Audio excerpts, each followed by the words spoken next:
Hey everybody, Kaiser Destiny here with a video, and today I wanted to go over a planeswalker that I think can make a really good comeback depending on how well the cards that are currently in the set start to play out.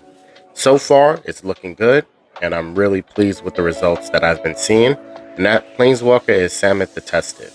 Now, Samut the Tested had really great power when she first came out, and she kind of fell off because cards became more specific and it really started to steer away from what she did best, which was putting creatures out on the field, getting them buffed, and doing massive amounts of damage.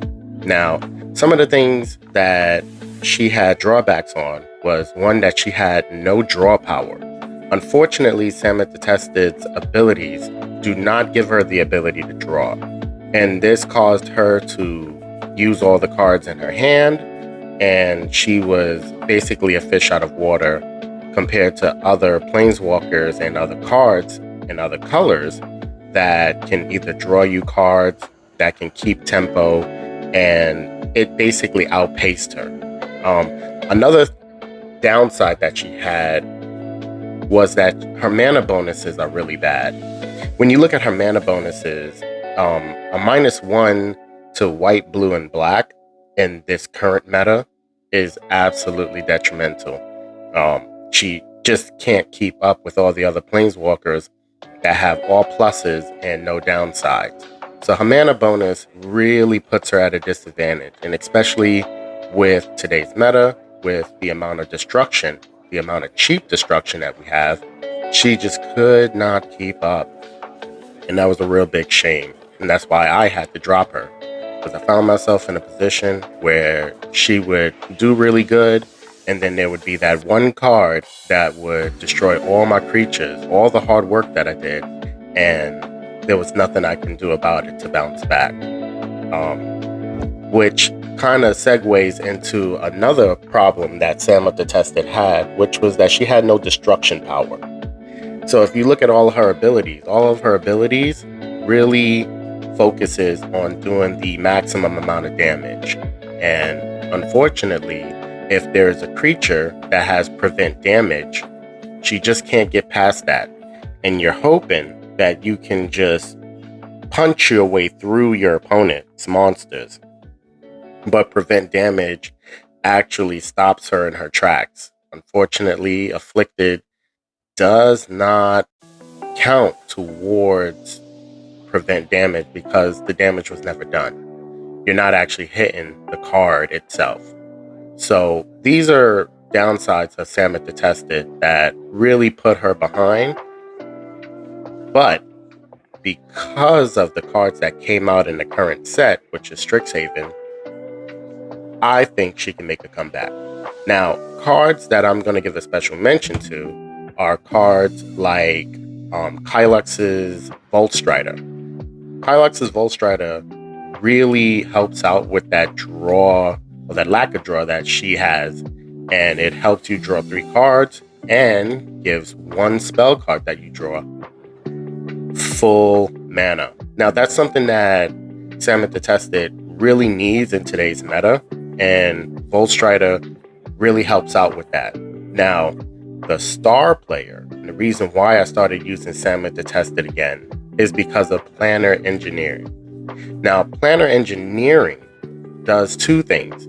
One, it destroys gems on the field, and Samut the Tested had a really bad problem with destruction in general. So destroying a 5x5 block of gems can potentially take out any opponent's supports that are out on the field, as well as destroying gems or destroying things on the field that can actually get you more mana.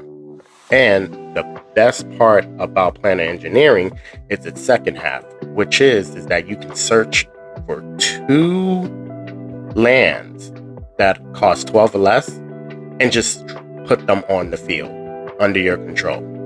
Now, to say that this is a boon for Samut the Tested is an understatement.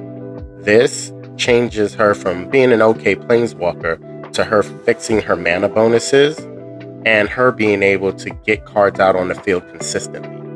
This with Volt Strider, with the draw, it basically takes away all of the downsides that Samut the Tested had. Now, as far as destruction goes, I'm using Chaos Warp. Chaos Warp is really great for either destroying all creatures or destroying all supports, depending on which one is becoming annoying to you in your current state of the game.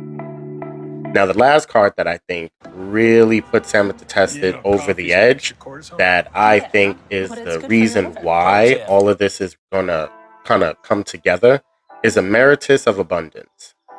Now, Emeritus of Abundance comes out on the field, and she has a prepare ability called Regrowth. Now, Regrowth picks out one of the 4 different cards in your graveyard. You can fetch it, and it gains full mana.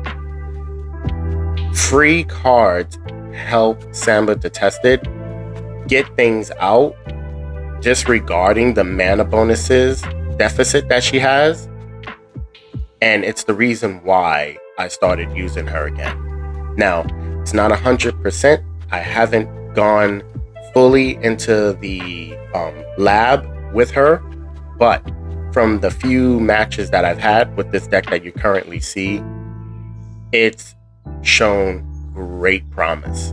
And I actually want to go into a match with you guys now just to show you exactly what it is that I've seen. And I want you to see for yourself if you think that this is something that could bring back Samut the Tested. Let me know. I'm actually really interested in seeing how you guys react to this. So without further ado, let's go ahead and get into some matches.